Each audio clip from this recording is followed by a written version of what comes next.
সংবিধানের আলোকে যে কাজগুলো করলে ভোটারদের কেন্দ্রমুখী করা যায়, নির্বাচন কমিশন অন্তর্বর্তী সরকার ও আইনশৃঙ্খলা বাহিনীকে সে সকল পদক্ষেপ গ্রহণ করার আহ্বান জানিয়েছেন এবি পার্টির সাধারণ সম্পাদক ব্যারিস্টার আসাদুজ্জামান ফুয়াদ।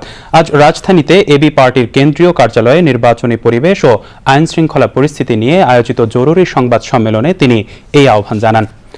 সংবাদ সম্মেলনে দলের যুগ্ম সাধারণ সম্পাদক অ্যাডভোকেট আব্দুল্লাহ আল মামুন রানা ও মোহাম্মদ আলতাফ হোসেন সহ কেন্দ্রীয় ও মহানগর নেতৃবৃন্দ উপস্থিত ছিলেন।